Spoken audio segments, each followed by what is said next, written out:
That's a nice watch. You know, when I first saw your profile online, you didn't strike me as the type who would wear the face on the inside of his wrist. Yeah. Oh, no, I don't wear watches. It kind of stresses me out always knowing what time it is. I like to be kept on the edge of my seat. Well, I'm sitting pretty far back right now, so maybe try a little harder. Do you always wear $1,000 watches on first dates? Oh, right, of course, just for me. Okay, so let's say I was a watch-wearing kind of gal. What sort of job would I need to have to get one like that?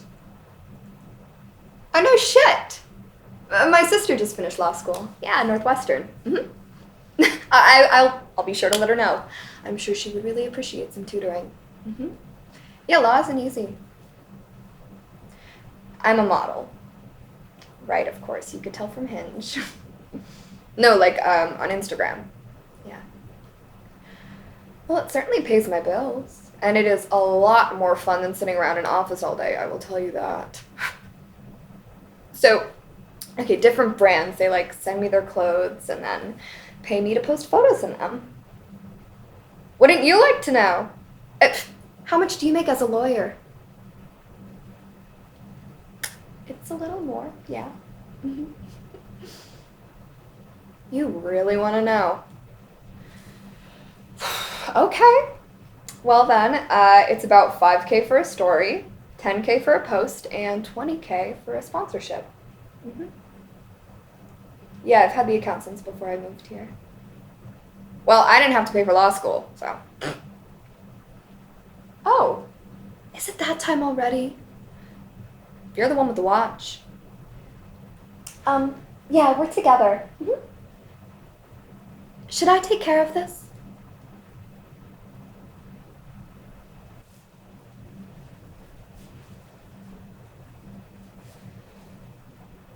I'm sexy. Does it make you uncomfortable that I know it too? I know I'm sexy like a man knows I'm sexy. But I can only be sexy privately, right? A woman can be sexy in private, but the second that she wants to show herself off to the world, oh, shit is over for her. I can be sexy for my man, but to the public, I have to be reserved. I have to be modest. I have control over my Instagram. I have control over what I post, and I have control over the bag that I get from it. I mean, it wasn't always that way. If there is one place in the world that an 18-year-old girl doesn't belong, it's LA. Too bad that 18-year-old me only wanted to move to LA. When I first moved here, like, I was barely legal, which meant that my age was no longer a reason for men to stop hitting on me.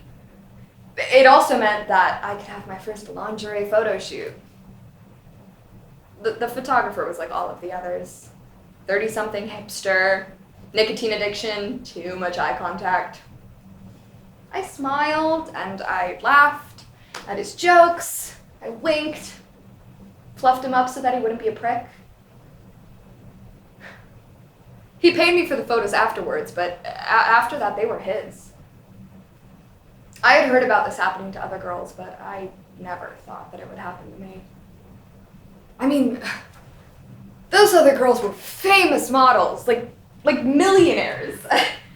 At the time, I was just some 18-year-old girl who just quit her job at Applebee's and was looking for a place in the world to belong. He sold the photos for 2, 3, 4 times what he had paid me for them. I thought that would be the end of it. It wasn't.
This is what I get for hanging out with internet friends. Ugh.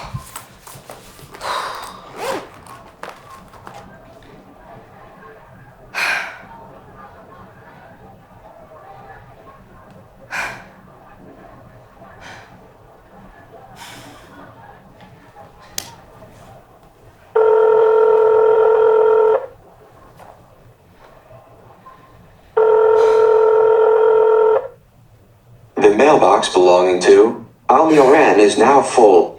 Please try your call again later. Delete your voicemail, Ollie! Jesus Christ!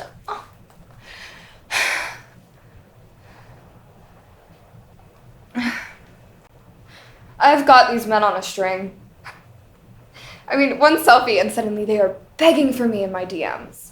I'm hardly even showing any skin in this photo, and they still want this kitty.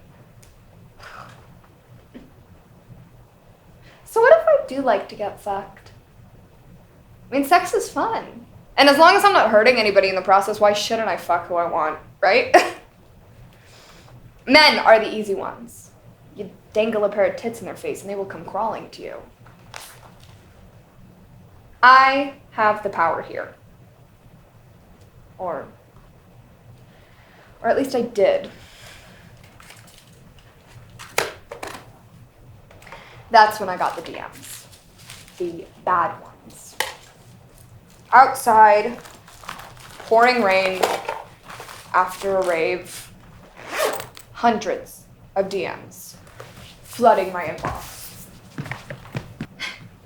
You know, I think the worst part was that I had to buy a subscription. I had to pay for my own nudes.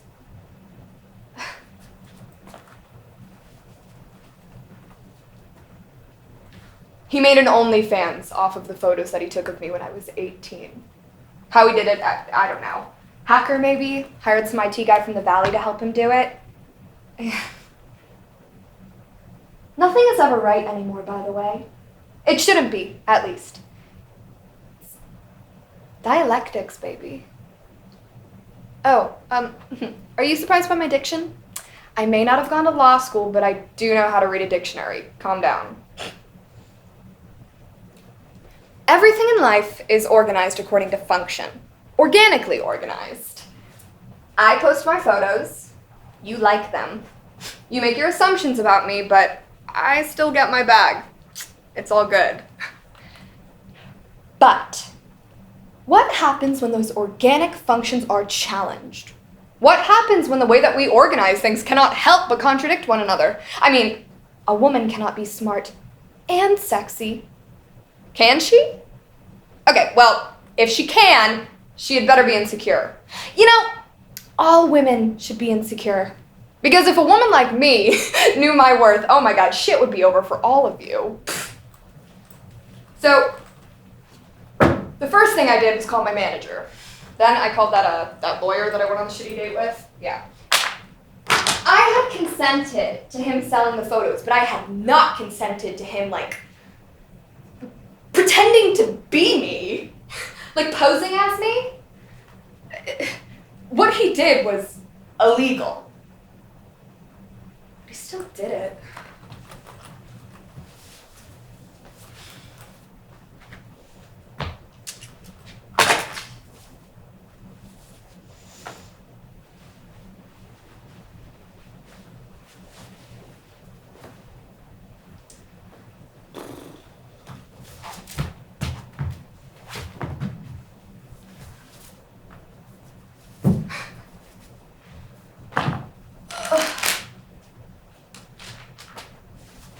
I know. I look different. No flashy evening gown, no makeup, no rave spandex gripping my cheeks. It's dialectics, baby, I told you. I am full of contradictions. Huh.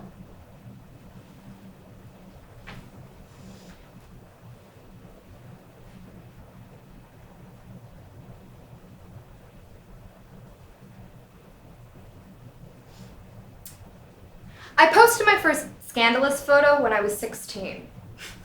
Photo of me in some lingerie that my friend had taken on her film camera. Oh no, not on Instagram. Save it.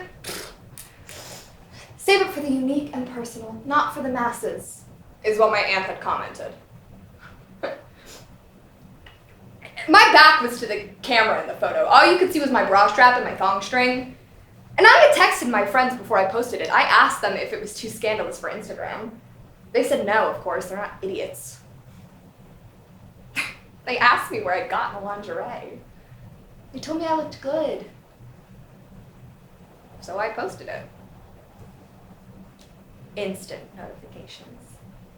Likes, comments, all of it. That was the first real rush of dopamine that I ever got from posting on Instagram. The post was up for a couple of days. A few guys asked me out. I said no. Thought I might be a lesbian at the time. Well, I still might be. Day 3 of the photo being up and my aunt left her fucking comment. I archived the photo almost as fast as I had posted it. I deleted the whole app off of my phone. No more photos, no more kitty girl, just me and who everybody else wanted me to be. I sat on the floor of my room. I buried my face in my hands. I could feel my face growing hot with embarrassment.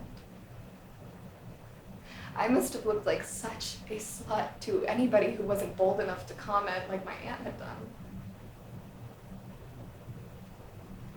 The first guy I'd ever fucked I hadn't talked to him in like 1 or 2 years, and he didn't typically like my posts.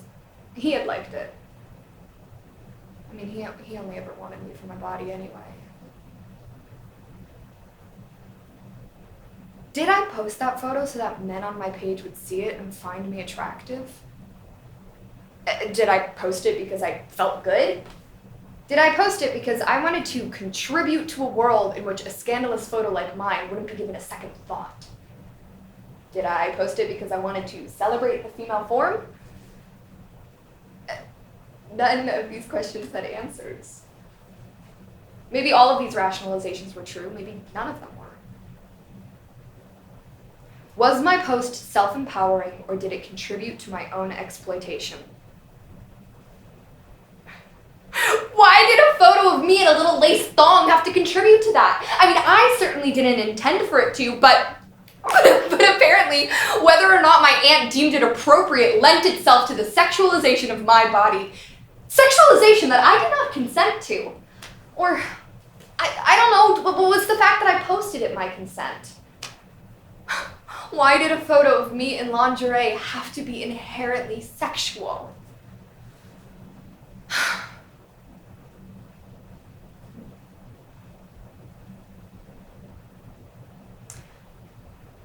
I love sex. I do. I love sucking and fucking and chucking. Don't you? Doesn't everyone? I felt comfortable having sex, and I felt comfortable in that lingerie.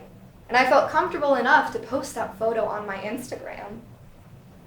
So why did my aunt's comment make me so fucking embarrassed? You know, maybe it's because in the generation that she grew up in, anything related to sex was seen as a more private activity. To my aunt, that photo was inherently sexual. I mean, it was certainly sexy, but that doesn't make it bad. Why did my aunt think that expressing myself sexually online was just something that I should not do? So at first, I saw my aunt's comment as a reflection of myself. Because I posted a sexy photo, I was asking to be sexualized, which made me a slut. Why did posting a sexy photo online make me think of myself as a slut? Whenever I see all these other Insta-baddies with their bikini pics, I've never thought that of them. Women are meant to feel ashamed for exposing themselves sexually online. I have control over my Instagram. I have the agency. Posting that photo was empowering.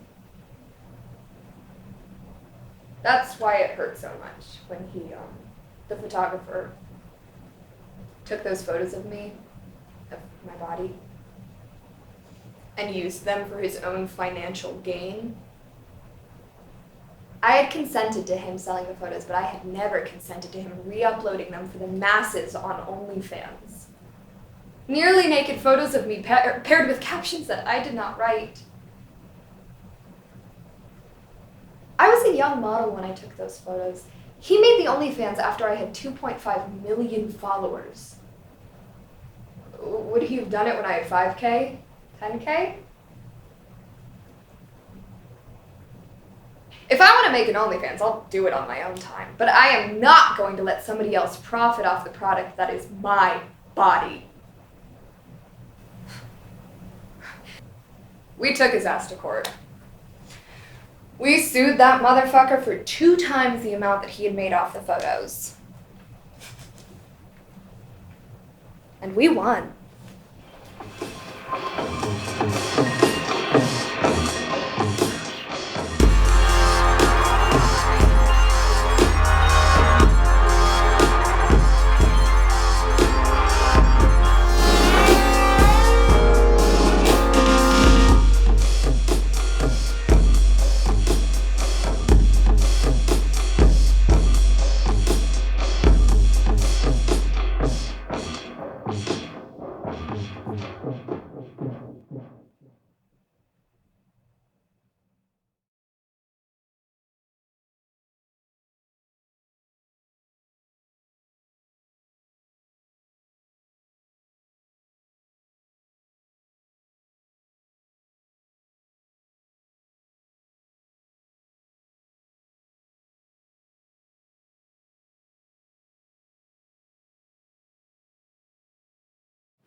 person you have called cannot be reached at this time.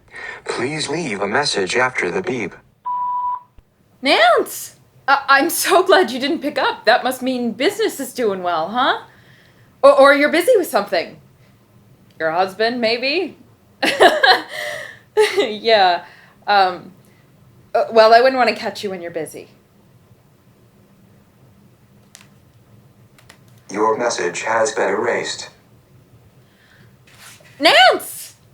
Toby, have you seen that new movie down in the theaters? Not the big theaters, one of the nice small ones down the street. But that movie, the one I've been telling you about. Well, Toby, he's in it. He's in it, yeah. My son's an artist, Nance, can you believe it? All the way down there in California, the big screen.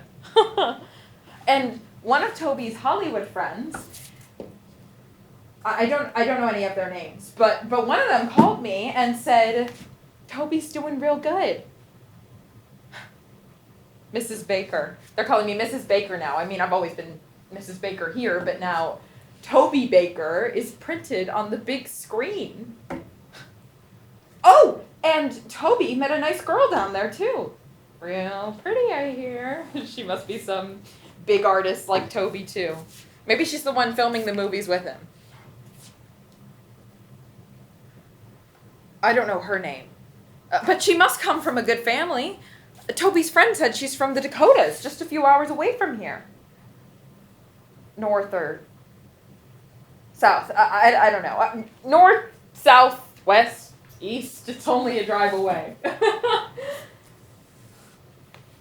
And when her and Toby get engaged and married and maybe have their first child or two, oh, they can move back in and we could all throw one of those summer break parties like Toby and your boys used to love.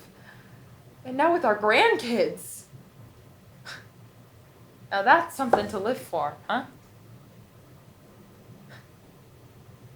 Yeah, but Toby's doing really good.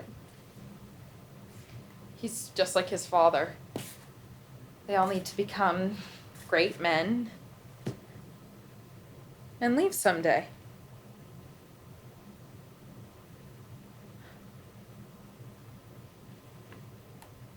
Your message has been erased.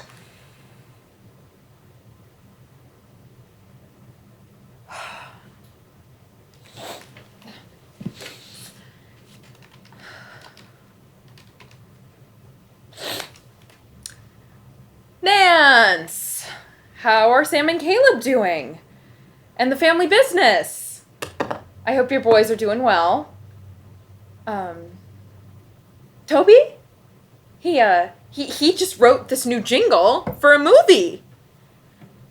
He's not in the movie, but the jingle is. And Toby's doing...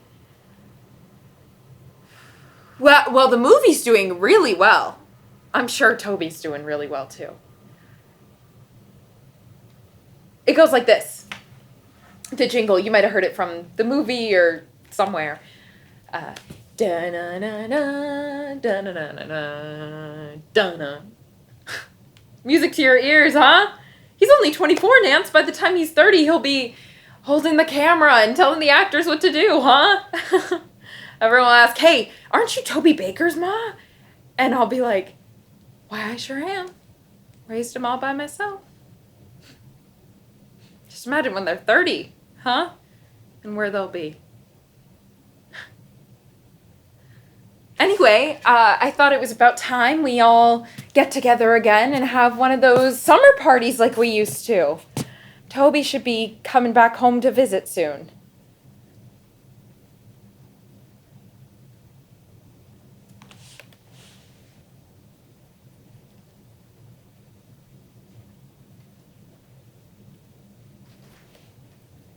Your message has been erased.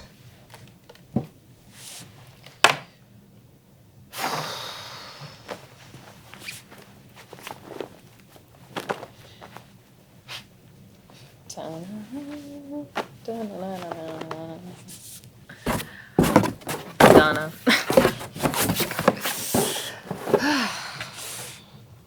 Donna.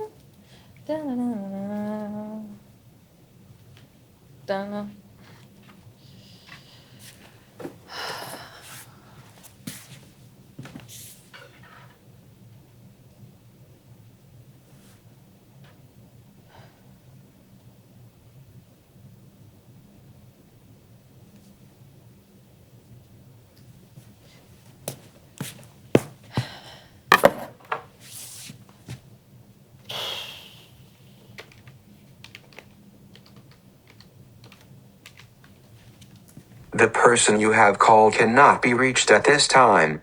Please leave a message after the beep. Toby!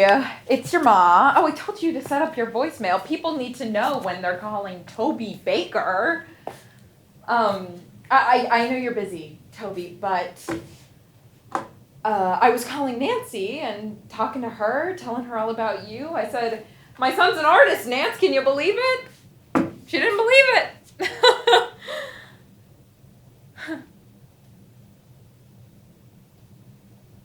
You're doing good, Toby, right? Well, I'm glad you're doing well. Nancy's boys, Sam and Caleb, they're doing well too. You remember the summers with them? And I was actually going to invite Nancy over.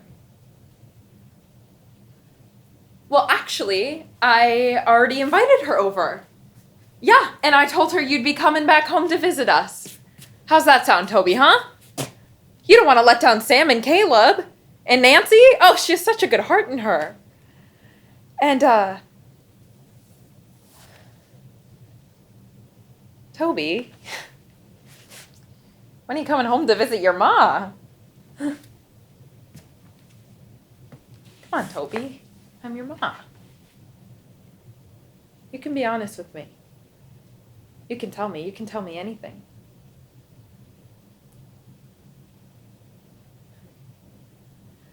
Oh, it's summer! We should be happy, the both of us. I've been cleaning out your old room. I always told you to clean it, but... Oh, it's all right. It gives me something to do now.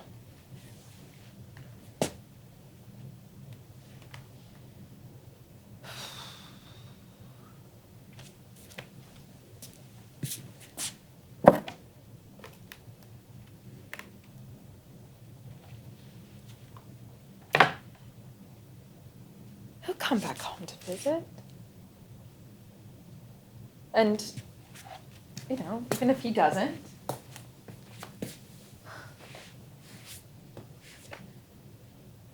it's all right. Oh, it's summer, though. Kids always come back in the summer. He'll visit. He'll come back home.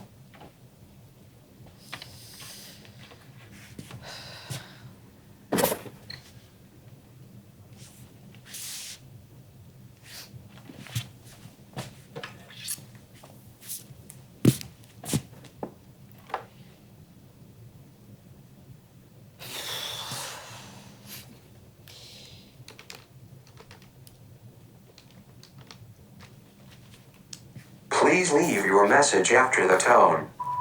Toby! It's your ma. I thought I'd just leave you a voicemail this time. I know you're busy. I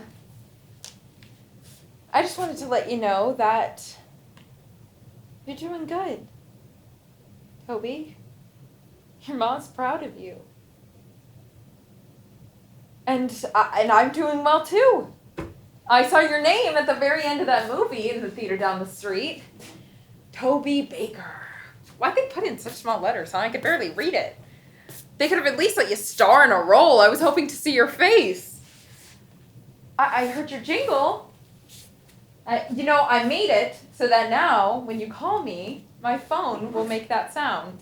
Oh, I can't wait to hear it. And Nancy, you know her. She said she loves your jingle too.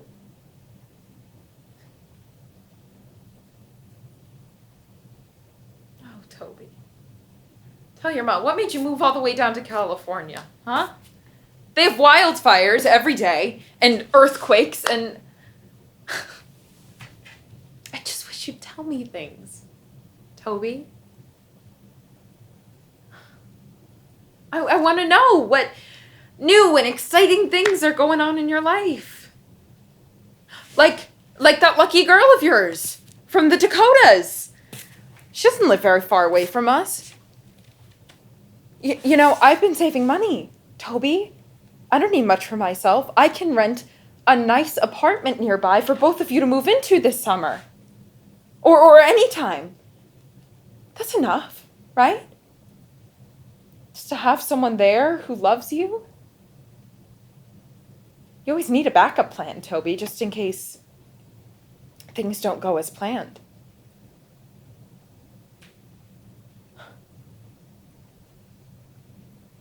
Oh, I'm talking too much about myself. I know you don't like that. Don't worry about it, Toby. You don't owe me anything. I shouldn't make you feel bad. It's not your fault. You're doing good. This is what I want you to be doing. I'm proud of you. Oh! I've been going to the seniors club. The one you emailed me about? Yeah. I made some friends there. I go there on Thursdays just to talk with them. It's all right. They don't talk much, though. At least, not on Thursdays. I don't know, Toby. I don't belong there. I'm not that old. They're nice people, but it reminds me of how I feel with Nancy, you know? Now that you're all grown up and out of school and she's out there doing her own things. Look at me. I don't really do much except make the bed, cook some food, maybe go out and buy groceries for myself every now and then. I don't really have anything to talk about with her anymore.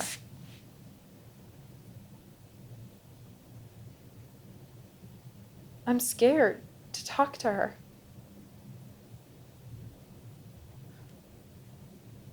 I just want to have something to talk about.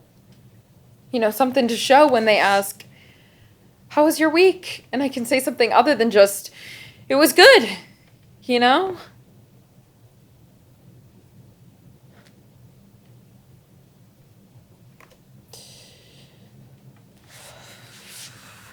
Brr! Oh, it always feels so cold here at home. Do you ever feel cold down there, Toby? Oh, you don't have to tell me. I know I talk too much. Maybe I am just getting old. I don't know. I guess you don't really say much now when we do talk, so I just talk a lot. Are you usually like that with your friends, Toby? Or with that nice girl of yours? Oh, it's all right. So long as you're happy, I'm happy.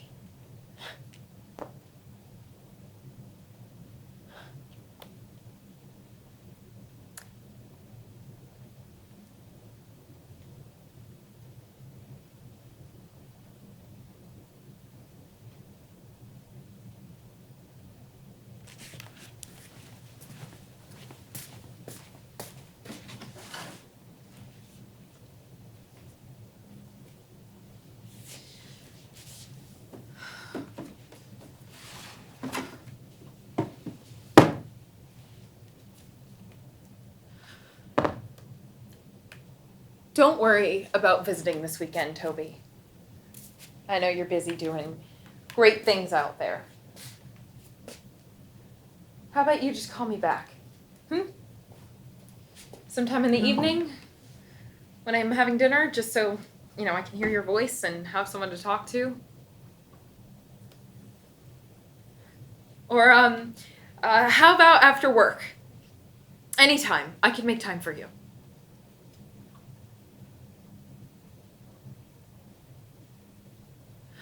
You can just leave me a message. Oh, it's all right. A message is enough for your mom. And maybe you could put that nice girl you met on the phone with you, too. She doesn't have to say much, just enough so I can hear how her voice sounds like. You can just say, hey, Ma. And that nice girl of yours, she can just say, hey, Toby's Ma. And then you can go back to your work. It's enough. It's enough to make your ma happy.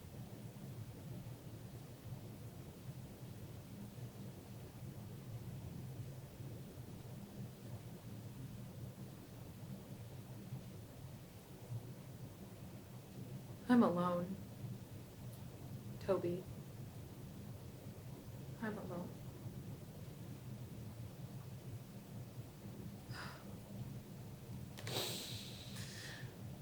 Oh, I'm talking too much again. I know you won't have time to listen to me for this long. It's not your fault. Toby, don't worry about it. It's not anyone's fault.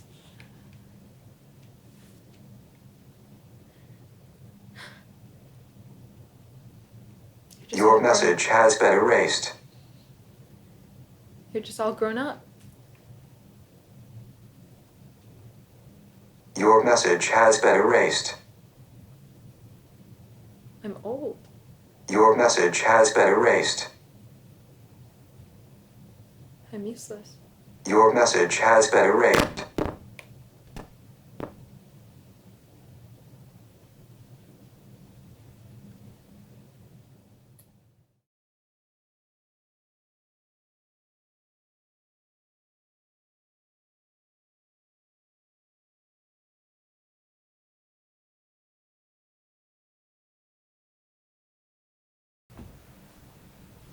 Happy birthday to you. Happy birthday to you. Happy birthday, dear Katie.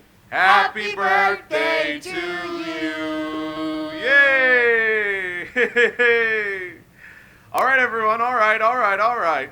And now, let me introduce you to a very special guest. She's a magical princess visiting us from under the sea. Everybody welcome Princess Ariel.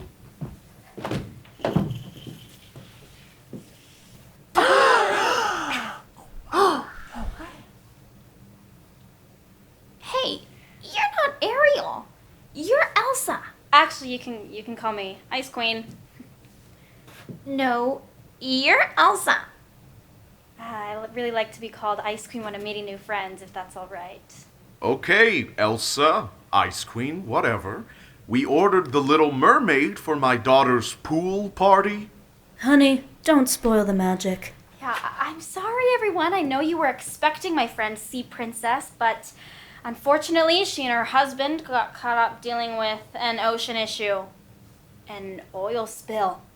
Really, really tragic. But luckily, they have lots of Dawn on hand to save the ducks. Anyway, Can you show us your ice powers? no. As I was saying, it's really exciting. Show us your ice powers! Show us your ice powers! Show us your ice powers! Show us your ice powers! Show us your ice powers!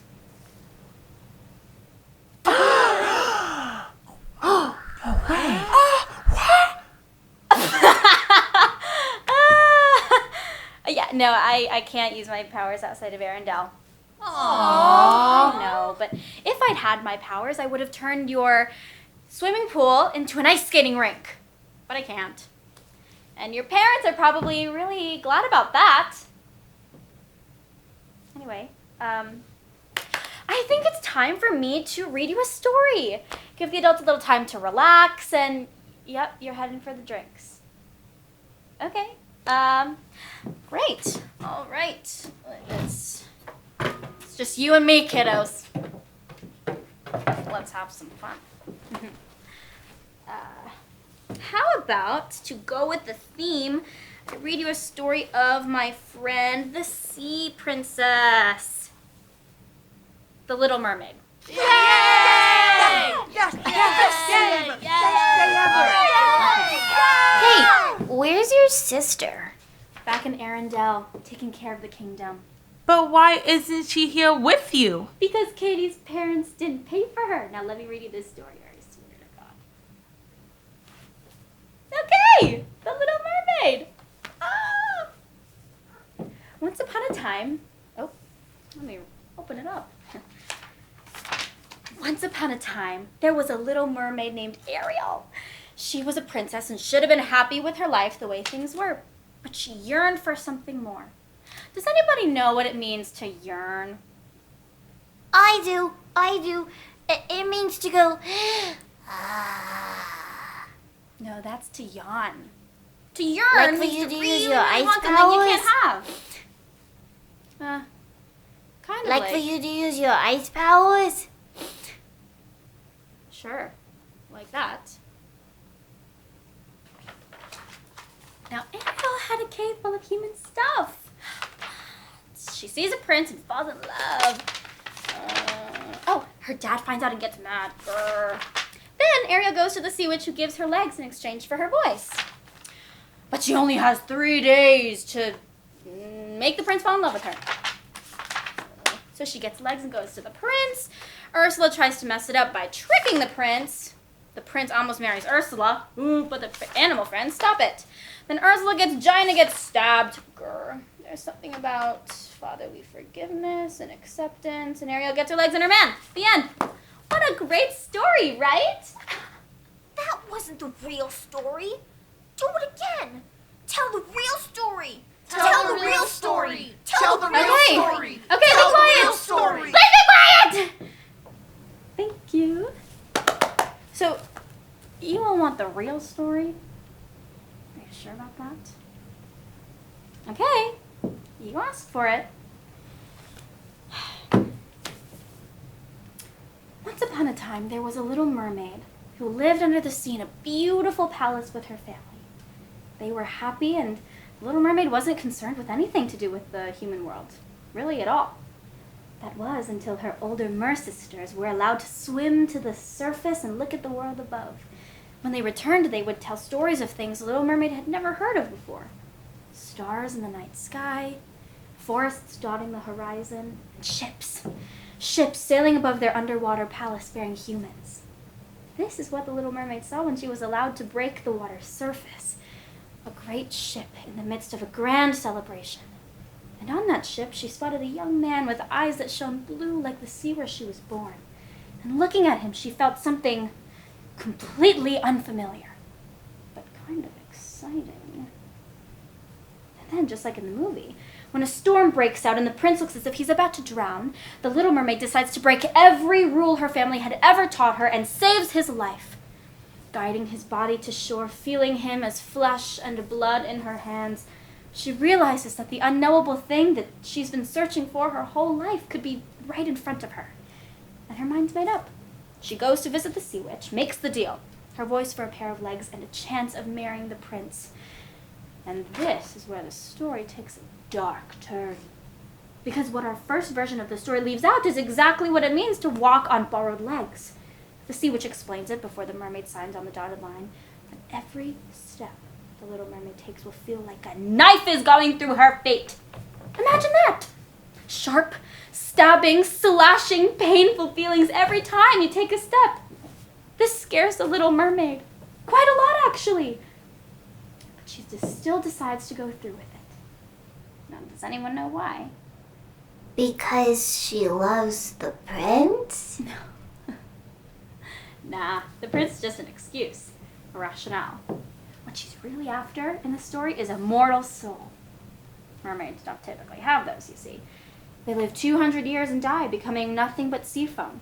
You know that white fluffy stuff you see at the beach? Dead mer people! It's fine, it's a circle of life. But Ariel wanted more, right? She wanted what the humans have, the chance to live and die and have a part of you go somewhere beyond to keep living. Well, that's a little heavy on the Christian metaphor for you all, so.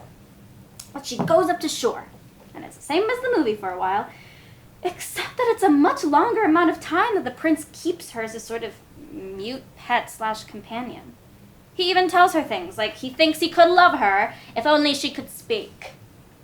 Pretty ironic, huh? And then one day, the prince is engaged to be wed to a princess from another kingdom. And it's not Ursula in disguise. It's just a really nice girl. A girl who can speak, but who can give the prince everything he's ever wanted. A girl who's whole. You know, the little mermaid knows she's about to die.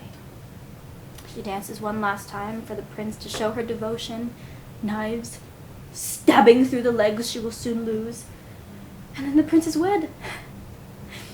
Nothing stops it from happening. Nobody even tries. The wedding takes place aboard the prince's new ship, and as the celebrations commence, the little mermaid sees her sisters calling to her from the water, their beautiful long hair cut to the skin. They tell her they've sold it to the sea witch in exchange for a way to save her life. Then they reach below the water and pull out a knife.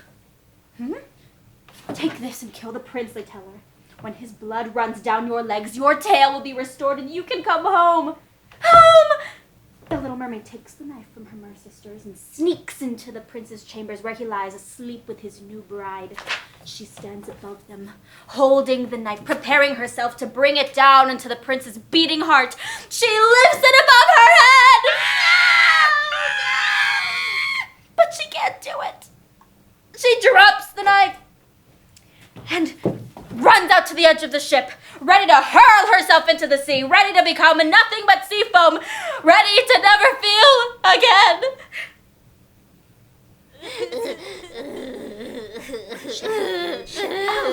Okay, stop crying. Okay, there's nothing to be afraid of. It's just a story. It's all meant to be very symbolic. Lots of metaphors. Okay, so just to be quiet, and I'll try to fix this. I'll fix this. Great. Okay. All right.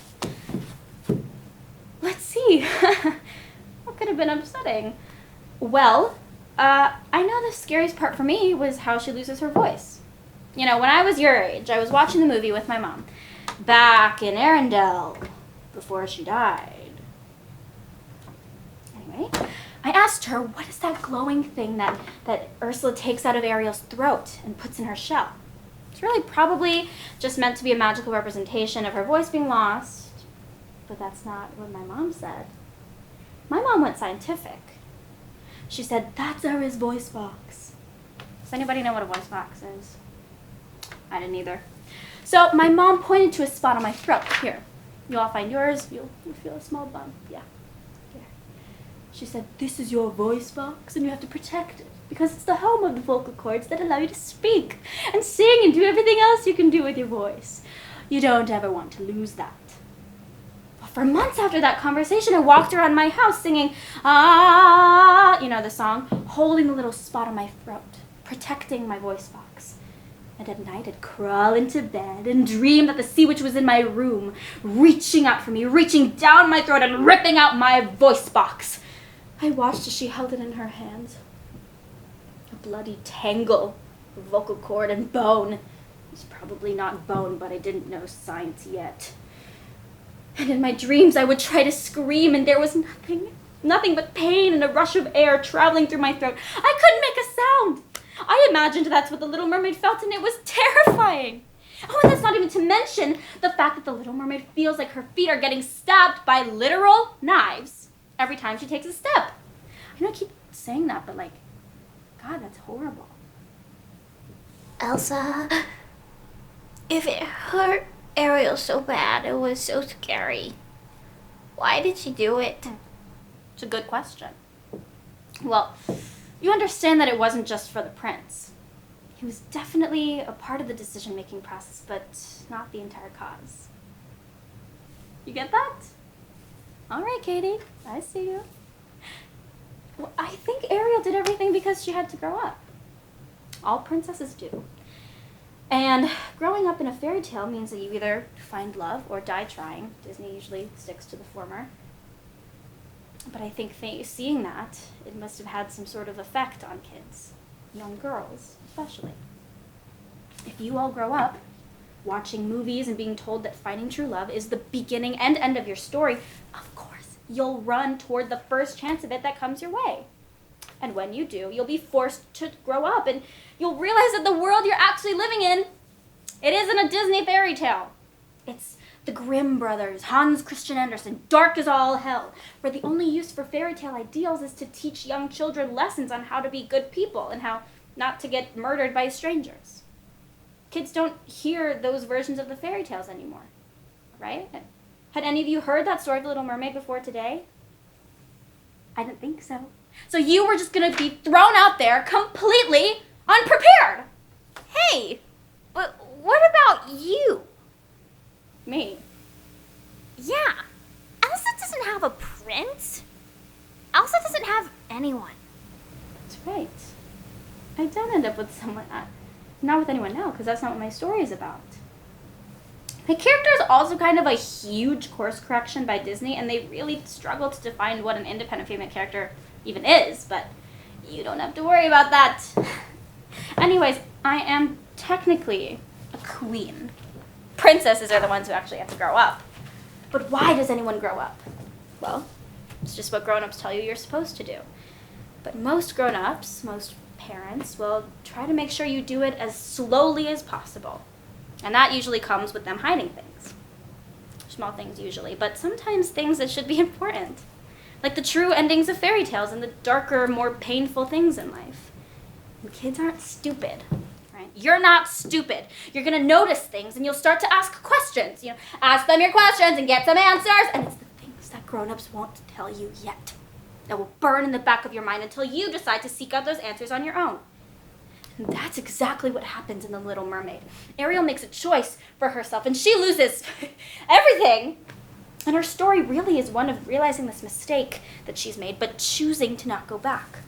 Because once you enter adulthood, there's no way to force yourself back into ignorance. When you grow up, you will know so many things you wish you could forget in order to be half as happy as you are now. And you don't even realize, you don't even know how precious all of this is. Katie, your friends, and your cake, and your balloons, and your gigantic pool, and your parents who love you enough to do all of this for you, even if you probably won't remember it in a month.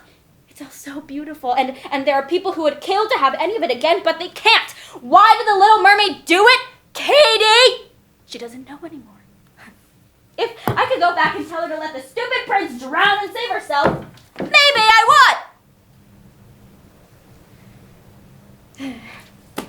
Kids like you will grow up with your Disney and your parties and your dreams, only to find that grown-up people are not inherently good. Maybe children aren't either, but they have more of a chance. And your voice may rail against the world at first, but after years and years of screaming, it will start to fade until it has left you completely. And you'll settle for it! Because that's what grown-ups do. They live in towns they don't like, they work in jobs they don't care about, they take care of their families out of a sense of obligation, and the only true love they can ever hope to feel is to hold their child in their arms and hope that their life can be better. And then they plop the kid down to show them a Disney movie and ruin their chances right from the start. It's not their fault, grown-ups, or even Disney's. Disney fairy tale is a happy thing to dream about for 90 minutes. A beautiful world to believe in. And I hope that the world never gives you a reason to stop believing in it. Ever. I truly do. But what do I know? I'm just the ice queen here. Yep.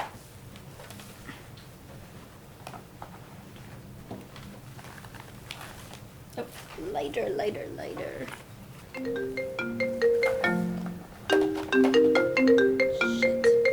I have to get this. Hey,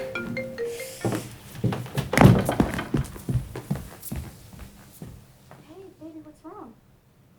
You okay? Your father's there, outside. He knows he's not supposed to. Okay, well, ask him to wait outside and you lock the door, okay? I'll leave as soon as I can, okay? No, baby, please don't be scared. It's just your father. He loves you very much and you just have to talk. Okay, just stay inside. Text me if there's anything. Okay, I love you. Okay, bye. Go! Let it go! Let it go! Let it go! Let it go! Let it go! Let it go! Okay, kids, I'm here to sing something. Let it go? Not exactly.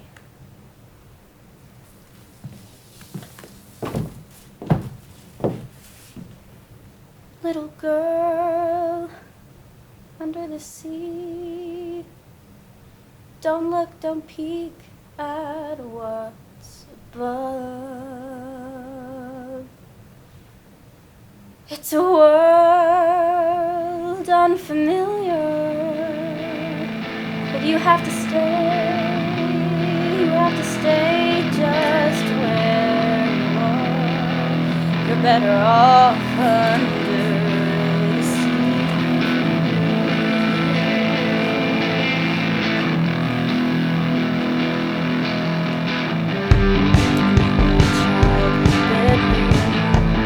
Singing and singing a song about dreams wish would come true. But you find out the second that they do, you're lost and alone, fish out of water, looked out like a woman. You're not grown, but you're grown enough for expectations.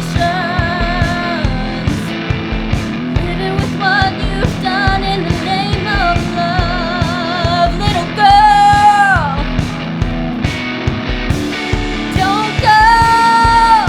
don't go above. Stay under the sea and protect your voice box. She's and princes will tell you to give it up. Don't let it go. You shouldn't go. You shouldn't go. Don't go. Don't go. Don't go.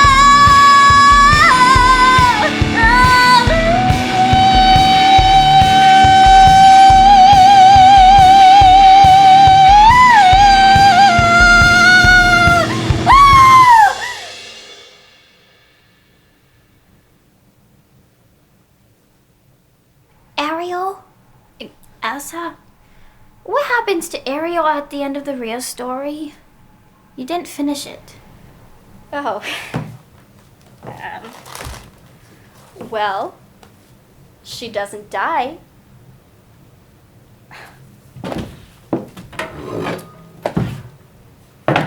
She becomes a sort of fairy spirit who can hopefully one day earn a mortal soul.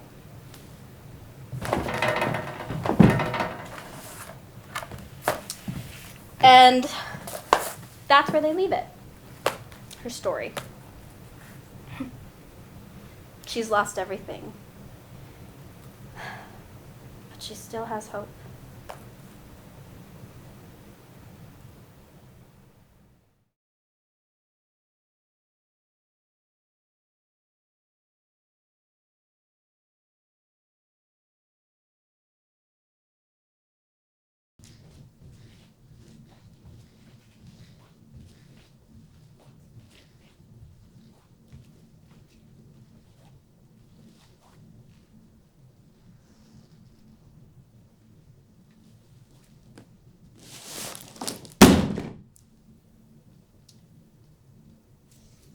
Is this the new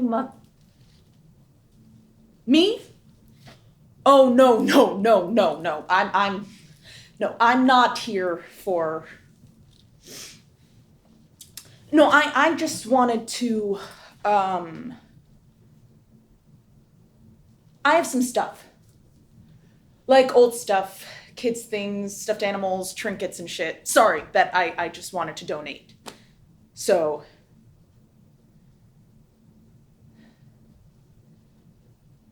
See, I just don't have much use for it anymore. Like, see, this duck, my mom got him for me when I was 4. He's nothing special, but... Well, he's a great fan of tea parties. And he's great at comforting you and wiping your tears. And he'll stay up all hours of the night and listen to you when you need to vent about friends and crushes and life and... Ducky is my best friend, so... He'll make a great friend for any one of your kids, is all I'm just trying to say. She named him, my mom. And I know he looks a little messed up. See, he went missing a while back, Thanksgiving break, my senior year of college, and I thought it was my fault, but no, it turns out my mom, before she died, my mom died a few months ago. And I know what you're going to say, but I am not in grief over my mother's death. She was a horrible person. If anything, I'm happy that she's gone. Oh, well, it's not like I hated her. I mean, not all the time, at least. No, it was more complicated than that, okay? So, look, get this. It's just 2 weeks before my 30th birthday, and I'm sitting across from my mother, and she's giving me this whole spiel about how she would do anything to be back in her 30s. And honestly, I'm not paying much attention because I've heard the story of how I was conceived on a trip to Cape Cod far too many times. But anyways, she turns to me with this stupid grin, and she says, "Do you want to know the truth about Ducky?" Turns out, Ducky had been looking a little raggedy that fateful Thanksgiving morning, and my brilliant mother thought it would be a good idea to throw him in the washing machine. And, well, I'll spare you the gruesome details of Ducky's dismembering, but when she finishes the story, she laughs. And I don't know what it is. The fact that I'd spent the past however many years just beating myself up for losing Ducky. The fact that she is so obviously slurring her words. The fact that I have listened to her ramble on and on all night about how fitting would it be if you got pregnant this year because she got pregnant with me when she was 30 and wishes I would get over my little thing about not wanting children. And so now I'm sitting here, she's laughing about Ducky, and I can't possibly fathom how a mother could be so cruel, and this anger just gets the better of me and I snap. She gave him back to me for my 30th birthday present. Like some kind of sick joke. And so now, when people ask me why I won't mourn my mother's death, I say it's just because I'm too busy mourning Ducky's death, which I think is funny, but apparently others think joking about your own mother's untimely demise makes you cynical. So it's not that big of a deal.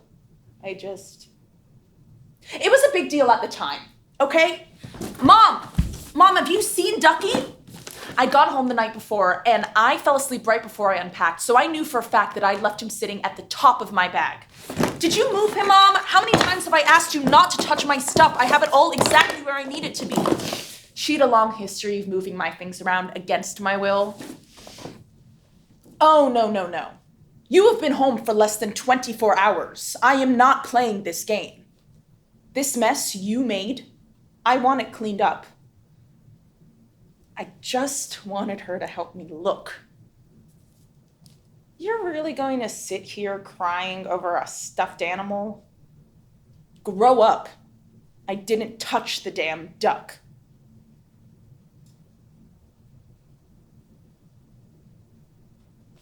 No.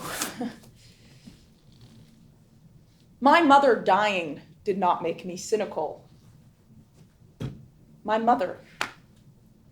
Just her. In general, as a human being, made me cynical.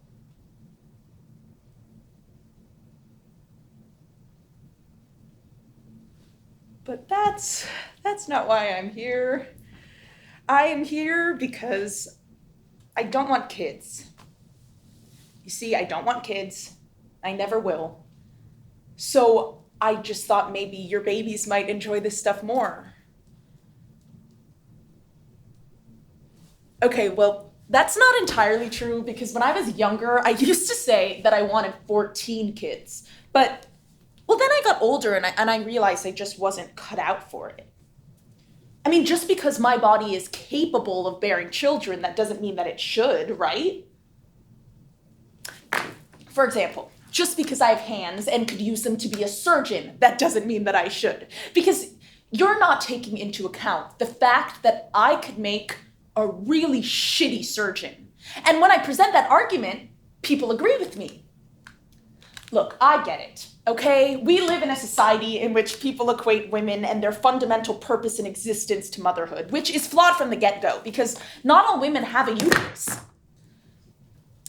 And not all women that have a uterus can actually use it to bear children, but mine does, and so suddenly I'm obligated to use it to bear a child? Not to say that you... I just don't want them in general. Okay? I feel no gushy feelings of desire when I look at a baby. I find them gross. No offense. And some people are like, just wait until you get pregnant. It's a miracle. False. The only thing that's changing is my body. And then after all that, you're gonna ask me to raise the thing? How much did it hurt? No, don't answer that. When I was younger, my mom and I used to get into these horrible fights, and they'd always start over the dumbest things, but eventually she would say, I can't understand you if you're crying. You're going to calm down on the count of 3, or I'm going to walk away.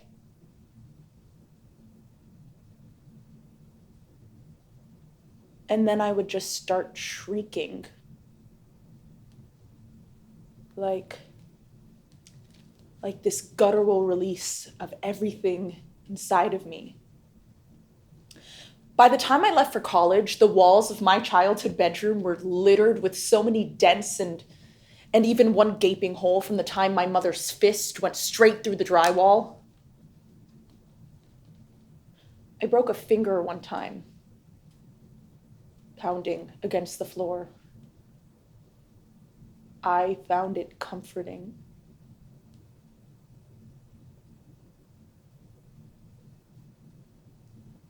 I've never told anyone that.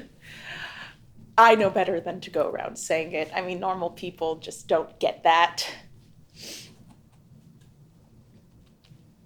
I was a very violent child. When my mother was in high school, she used to take the bus to school every morning, and she would always be late. And there was this one girl who used to wag her finger in my mother's face. Probably jealous that my mom went through puberty pretty early, which apparently left her with insanely large tits for her age, but sorry. But anyways, my mother always used to say, keep wagging that finger in my face, and one day I'll break it. And I guess one day my mother was just not having it, and when that girl stuck her finger out, she didn't get in trouble though. She never got in trouble in public, I should say. I don't know much about my mother's relationship with my grandmother. She didn't have much of one besides paying my grandmother's medical bills. One night, when I was really very young, probably around 15, I'd gotten into this huge fight with my high school best friend because she claimed that I was prone to angry outbursts that made everyone around me uncomfortable. You know, typical teenage girl stuff. Hey, my mom says there's something really messed up with you and your brain, so I can't hang out with you anymore.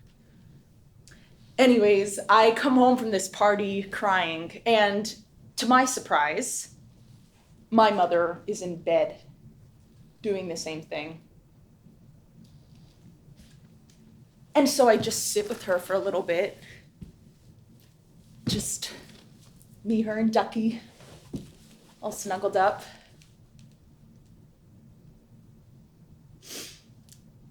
And eventually she says,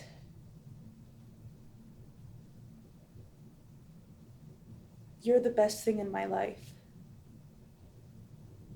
You're so lucky to have me."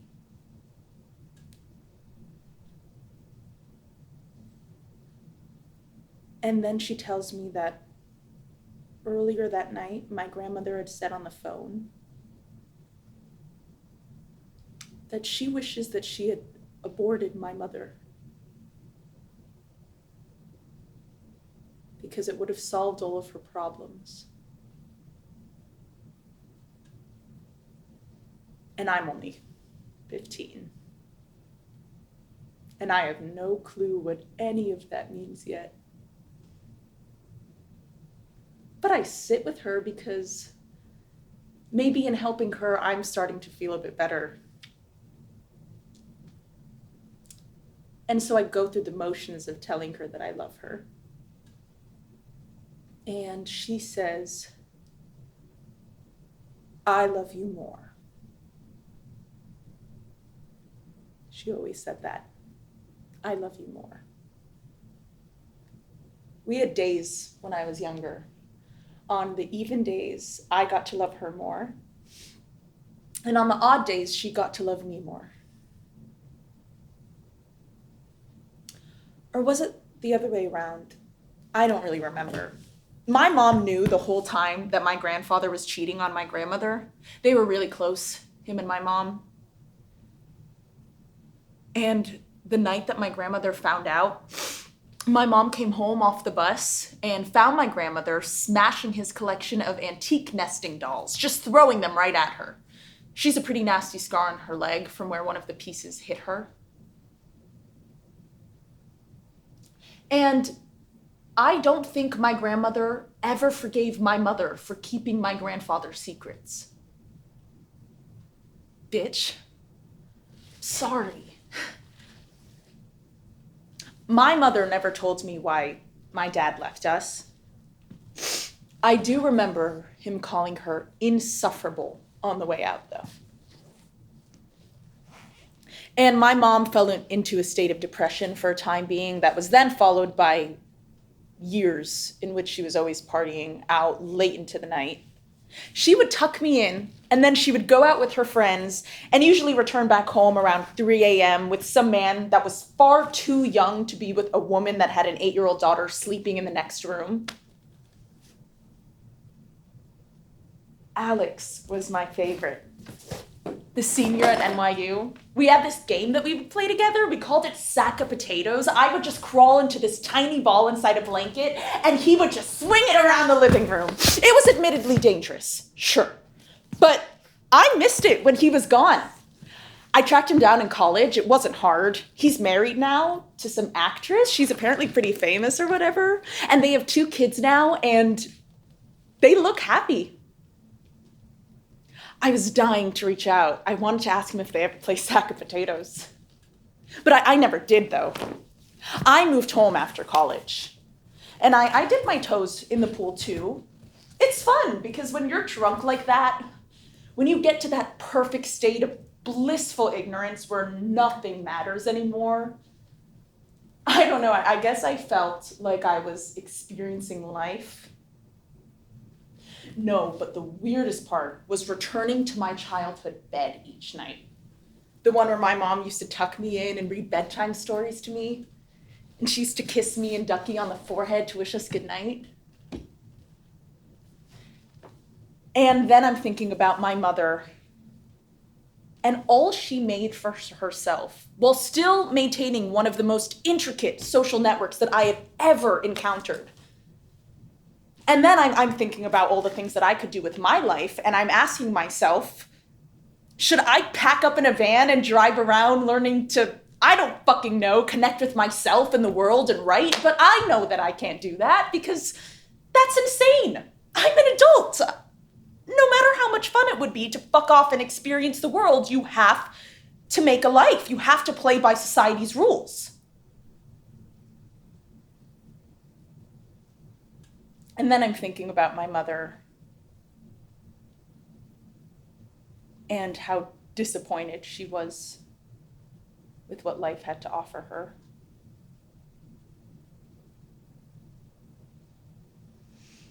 Eventually, the partying gave way into weeks, sometimes months, where she would just jet off anytime she got into a funk. She would always say something about needing to find herself. But I don't know. My favorite part about Mom coming home was the gifts. And as she would tell me the stories of her crazy adventures with her friends or how she found this trinket for me, I would imagine myself there with her. Just the two of us, side by side. Does London smell like New York? Did you see any tigers in South Africa? What does the Eiffel Tower look like at night? Each trinket representing a memory that I didn't have, but a moment in which she stood there and thought of me. And in return, it becomes something that would make me think of her. The trinket, that is. I kept them all. No matter how many times I tried to get rid of them, it felt,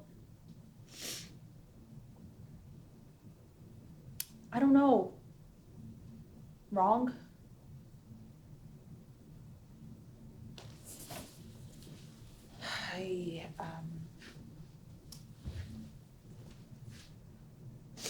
I went to Planned Parenthood the other day.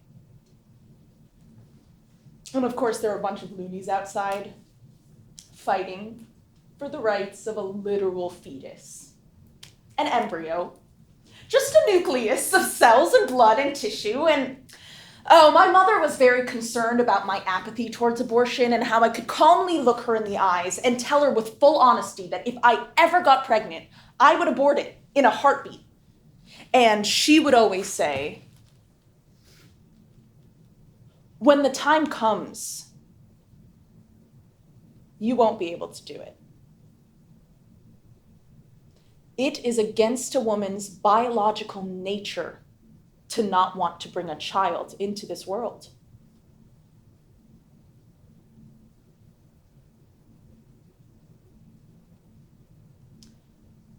Was she right? It's this very question that's swirling in my head as I realize on that very drive that my period is a month late.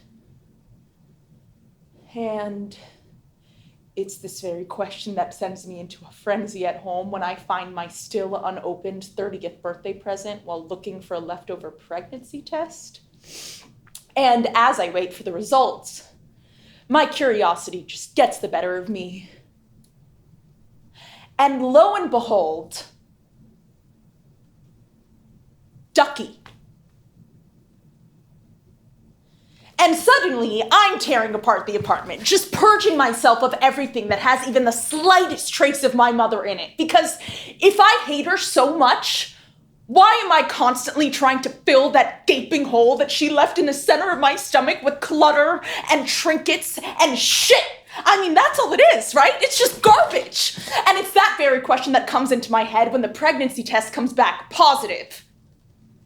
And as I sit there, pregnancy test in one hand and mangled duck in the other, and I'm just trying to imagine my mom. I mean, I'm thinking about my mother, trying to sew this duck back together, trying to make things right.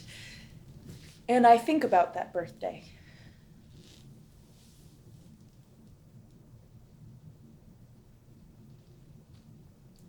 This is a joke, right?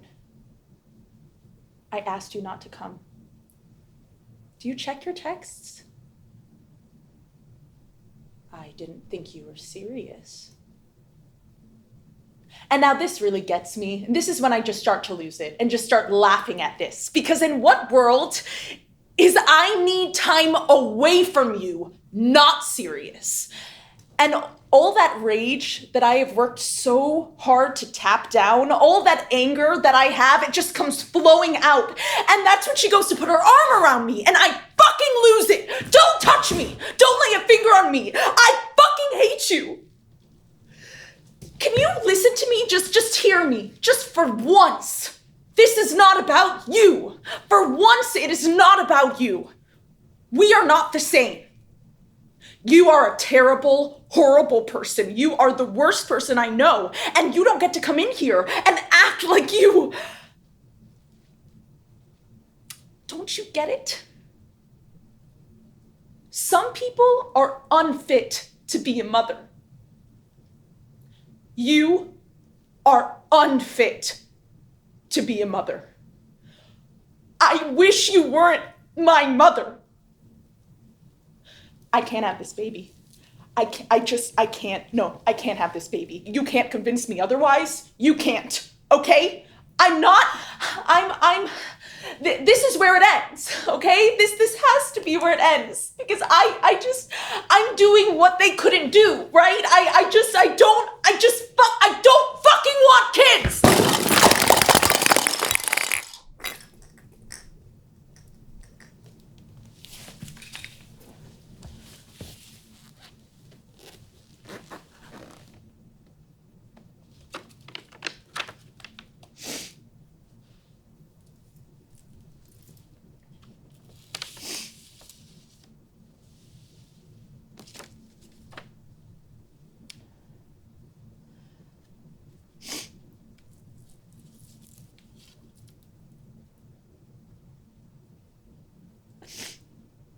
I'm not sure how to wish you a happy 30th birthday. Strange to me that you're an adult now. A whole new chapter of life. And strange that I no longer have time to teach you some lessons. To be your mother.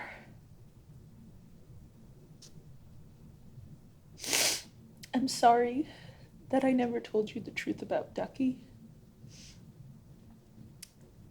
I didn't want you to see him in this pathetic state.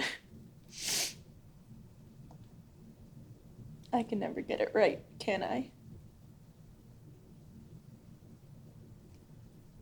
I'm not sure what a 30-year-old does with her childhood stuffed animal, or what's left of it.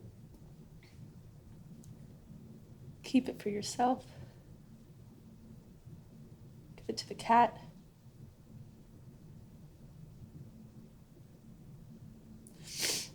If you do actually decide that you want kids, you can give it to them.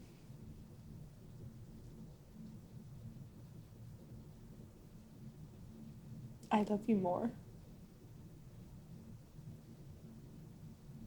Mom.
Shit! Shit!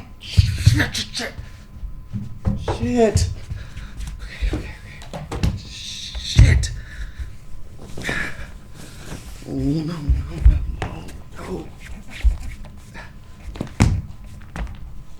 Fuck me!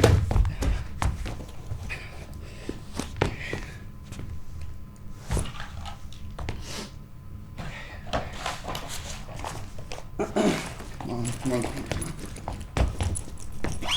Shit.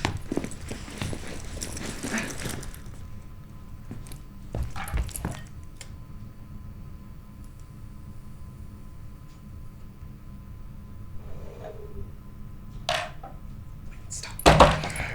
Alright, phone, keys. Damn it. Phone, keys, wallet.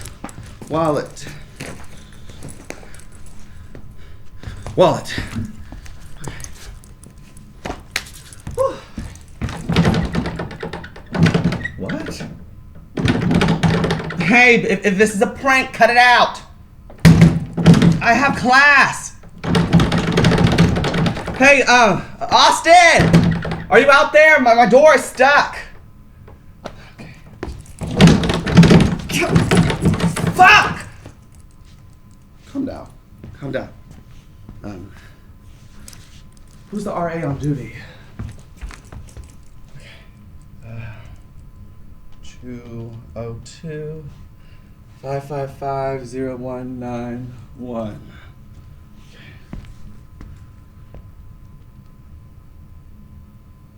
Why is this happening? Is anybody out there? My door is stuck! If you can hear my voice, please! What the fuck is happening? Last seen leaving a frat party, Josiah Friedman has been missing for over a week, and Everpond police are... University President Jim Peterson said the university's campus police are working with local law enforcement officials to provide every resource possible to locate Josiah. Friedman's family and local activists say that EPD and Hillview University need to be held accountable for their lack of urgency. Until then, the nation's eyes will remain focused on Everpond, Michigan. Natalie? Thank you, Ashley. Our thoughts and wishes are certainly with the Friedman family at this time. Up next, troubling news from the White House. I'm Josiah Friedman. I'm Josiah Friedman. Help! Please! What's going on? I don't know where I am. Please! God! Oh my God. Oh my God. You're not trapped. Oh, thank you, Jesus. Can you open the door? Please, I need to get out. I'm Josiah Friedman. I'm the missing student. I have to get out. Are you still there? Please. Calm down. I need to get out. You can leave when you're ready. Calm down. You still need to adjust. This isn't easy for anyone. What isn't easy for anyone? Adjust to what? Josiah, calm down. You know what's happening. Stop fighting it. It's okay. Just tell me what's happening. What's going on? Just let me out of here. Let go. Let me out of this fucking room! It's just in. Josiah Friedman's body has been found. With the latest details, our correspondent Ashley DeVoy. I am here just outside of Crown Stadium, where Josiah Friedman's body was just found hours ago. Friedman's death has been deemed a homicide, but no weapons have been found at the scene of the crime. Campus police have been working alongside local law enforcement to record and investigate every racially motivated attack. Lack of evidence. EPD is still scouring the crime scene. I am Ashley DeVoy with... Josiah, do you understand now? I thought it was a nightmare. That shit really happened.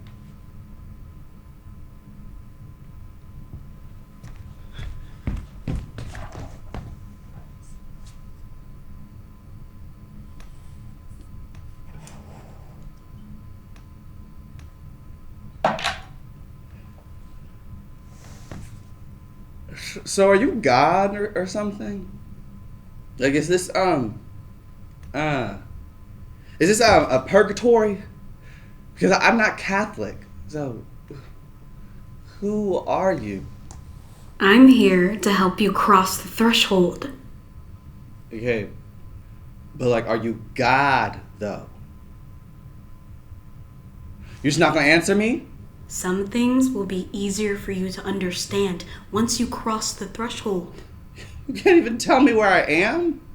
This place exists in between the physical world and the spirit world. I don't understand. What happens when I pass through that door? You'll be everywhere and nowhere in the same moment.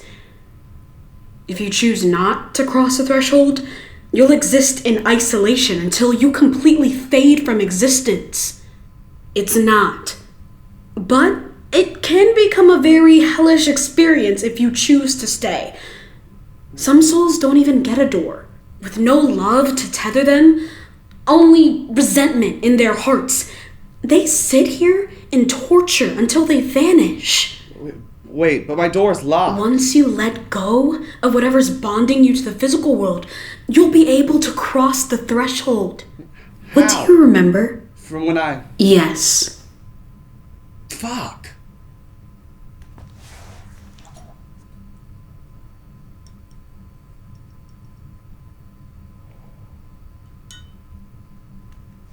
I should be high as hell right now. I know I bought good shit. It's not real. This place sucks. Have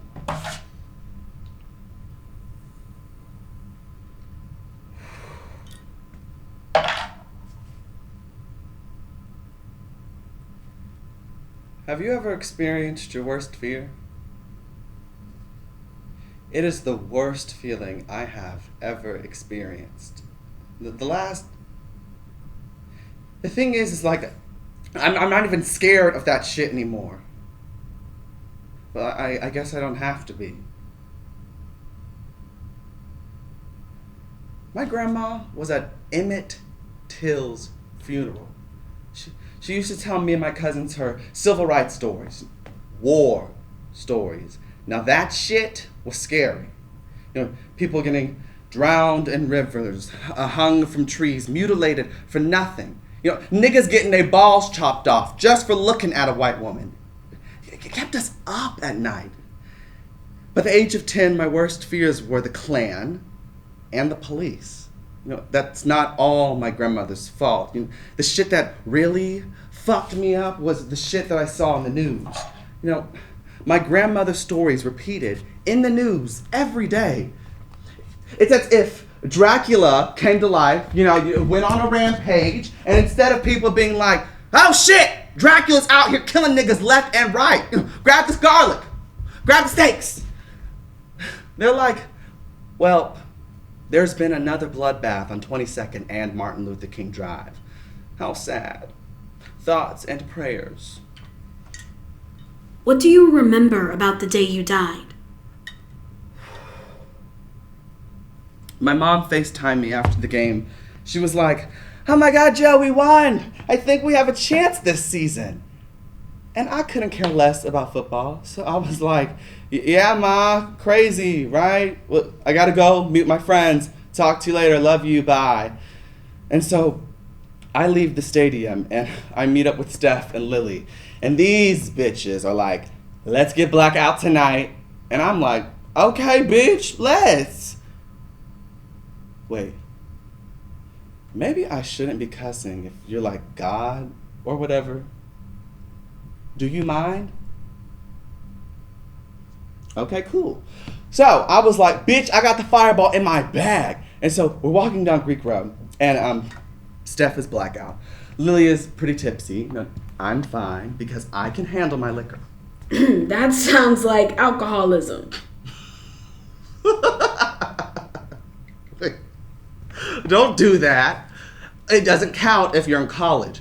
Also, how are you not going to answer my questions but interrupt my story? Niggas and flies.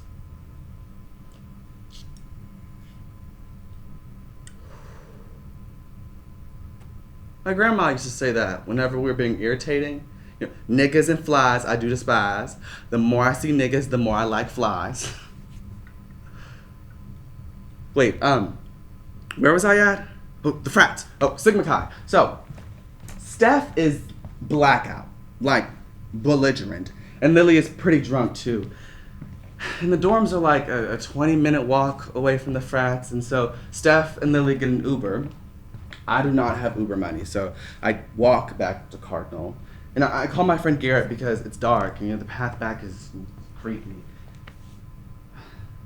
But as I'm walking, my phone loses service, so I pick up the pace a little because it's dark, I'm black, and I'm in the fucking forest. And so I'm speed walking, and like, this is gonna sound crazy, but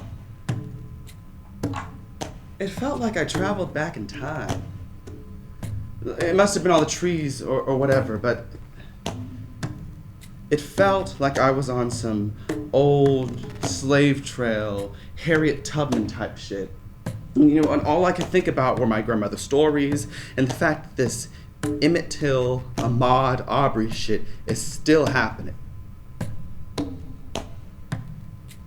And then I saw 4 white guys on the path ahead of me, clearly drunk or something. And I'm approaching, and I can't turn back because...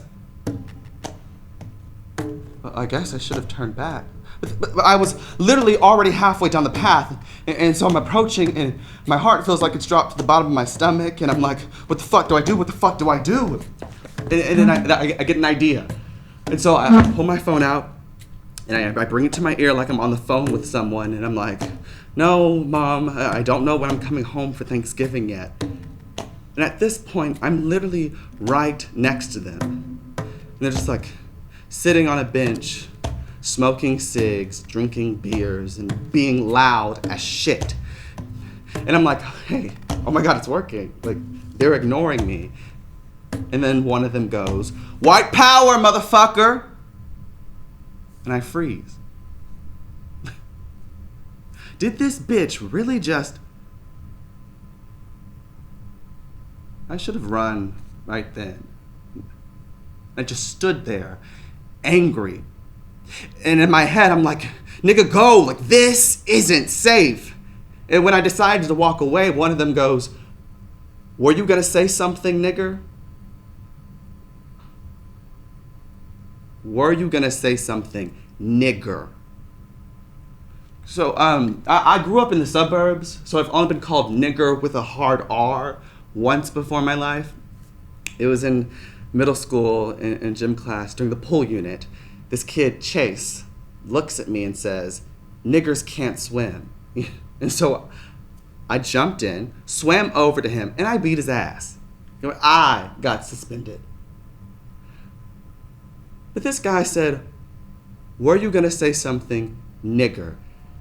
And I don't know what spirit of dumbassery possessed me, but I turned around and I said, you're the nigger, you racist fuck, with the same amount of hate that he used against me. And it shook them for a second. And then one of them goes, the fuck did you call me? Wrong move, nigger faggot. Must have been my nails. They got up, they circled me, and I screamed and I kicked and I tried to fight them. They grabbed me. One of them choked me while the other one punched me so hard in the ribs it felt like I was being stabbed. And they put a bag over my head and they dragged my body somewhere. And I tried to move, but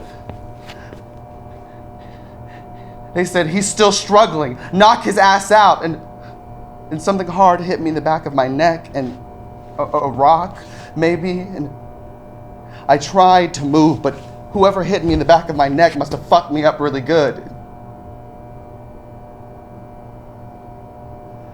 They threw my body in a hole or ditch or something. And all I remember is falling and hitting rocks and branches and shit. And I wanted to scream, but every time I tried, I would just choke and gargle. And so I laid there, choking on my own blood, and I thought, this is it. No one is coming to get me. This is everything I have ever been afraid of. And then I thought about my mom and my dad and the twins and my grandma. And then something hard hit me in my face and I woke up here. Fuck!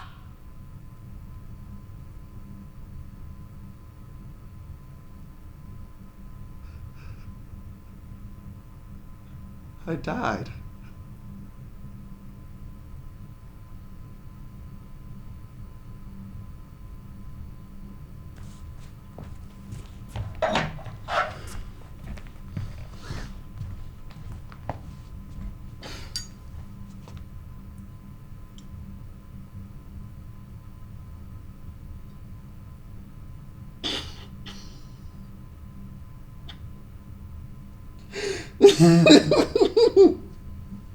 Well, ain't that some shit? I'm never gonna see my family again. You're still holding on to the physical world. No shit. You aren't able to use logic or reason to understand what happened to you. What do you mean? I got fucking lynched. That's what the fuck happened to me. I'm never gonna see my mom again because I decided to run my mouth instead of running away. I'm never gonna hear my dad's voice again, or wrestle my brother, or hug my little sister, or get the chance to say goodbye. That's what's happening!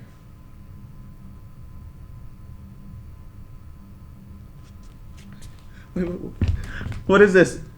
Can they hear me? It's a window. Unrestrained, it follows your strongest connections. Controlled, I was able to use it to show you what you needed to see. They can't see or hear you. However, they may be able to feel you. What do you mean, feel? It's your strongest connection. Your energy is in their space, just like their energy is in this one. So if I talk to them, they can, like, feel what I'm saying? It's more like they can feel what you're feeling. Okay. I love you, Ma. And I'm so sorry. I should have stayed on the phone. You look so... Dad, I wasn't being smart. You told me to be safe. You said as long as racists can walk, nowhere is safe for black people. I made a mistake. I love you. I'm gonna miss hearing Are You Marcus and Mila's older brother. I miss your smile, Mimi. And each time you tried me, Marcus, I would rather have you steal shit out of my room than never see you again. Josiah knows we love him. He's right here with us. That love's not going anywhere. Love sustains. Grandma. Wait. I'm not ready. Josiah. Look, there has to be a way for me Josiah, this place will look less and less familiar until it becomes a void of light and sound. Total darkness, deafening silence, complete isolation. I know it's scary, but you have to face this. You have to say goodbye. If I could, I would. They're my family. How do I even breathe? You breathe. And you cry. That love is a tether. I can't.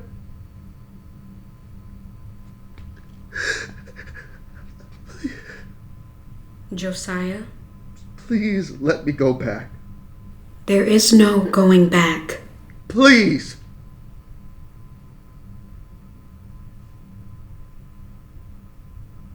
What the fuck is this? I have no control of this. The window follows your strongest connections. What, so they just get to go on with their lives? Is this real? Is this real? What the fuck?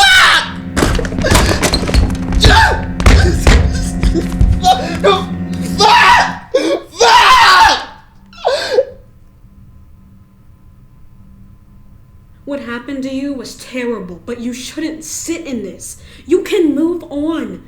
Do you want to move on? Josiah? No. Josiah, you do not want to stay here. My door is locked. They did this. But even if I wanted to, I couldn't. You said this wasn't hell. You allow it to be. You're the nigger, you racist fuck! Josiah. Just please stop this. You must face this, Josiah. Just please. Repeat after me. I speak with the authority of all those who came before me. I speak with the authority of all those who came before me. I free myself. I free myself. For over 200 years, you kept me enslaved. And every year since, you've tricked me into believing that I am what you say I am. For over 200 years, you kept me enslaved. And every year since, you've tricked me into believing I am what you say I am. I free myself. I free myself. I free myself from all the lies you told about me. I free myself from the fear you instilled in me. I free myself!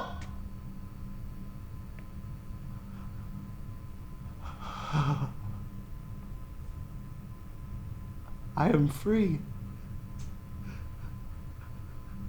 I am free.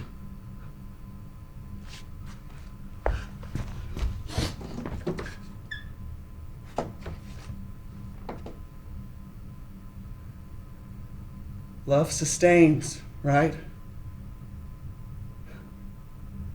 Okay.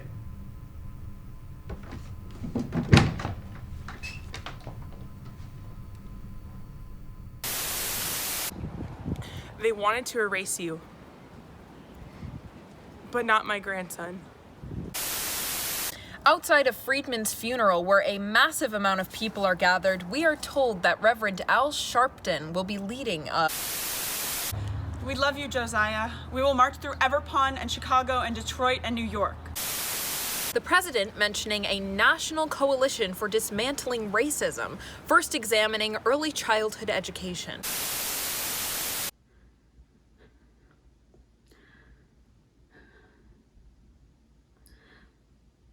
They say one of the attackers confessed. They say they know who killed my son. I already knew. That thing that makes you cross the street when you see a black man approaching? This society that tells us white is right and black is okay. The racist educational systems, they took my son. Josiah was so full of joy, despite a world that wanted him to be angry. A world that took him away from me.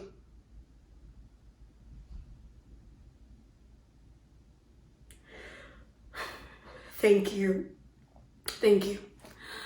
for your outpouring of love and support for my family. Many people criticized my decision to have an open casket funeral. But it took Mammy Till to expose the nasty underbelly of Mississippi. And I can only pray that what happened to Josiah shows everyone that as long as racists exist, nowhere is safe for black people. So I thank God for all of you gathered here today.